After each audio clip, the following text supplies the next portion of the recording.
My child is not a male in her brain. She is a straight female inside that little head of hers, and she is a princess in her own right. A Sodus mom standing by her 11-year-old child's decision to switch genders. And that decision forced some changes in the Sodus School District, where the student is in 6th grade. Some parents who don't like the changes spoke at tonight's school board meeting, and 13 WHAM's Rachel Glazer was there. Jenny, this public forum went on for about 30 minutes. Parents talked about a transgender student, and they talked about their privacy concerns in the locker room and the confusion this has caused their kids and their kids' rights. Then the mother of that student stood up. She didn't have a speech plan. In fact, she didn't even want to speak at all. But she had a very powerful message to the crowd tonight. What if this child came to you and said, "Mommy, I'm not a boy, I'm a girl in here, and nobody can see me for who I am"?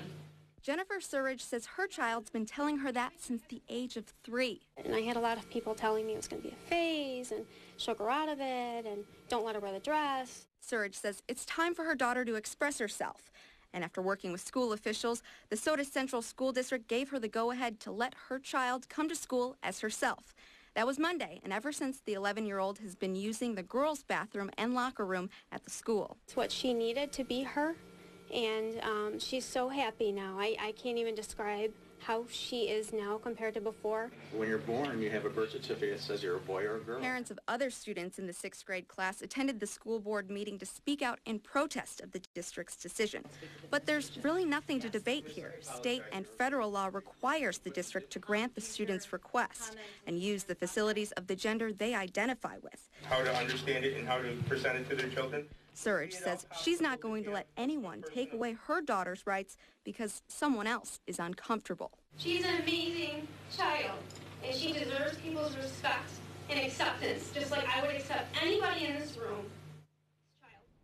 Now, there's also a civil rights law that says separate but equal is discrimination, and that's also illegal. So this student is using the girls' locker room, and the other students have the option to move to the women's room, and the mother says so far pretty much all of them have done that. So it's been a tough road. Yeah, all right. Thank you, Rachel.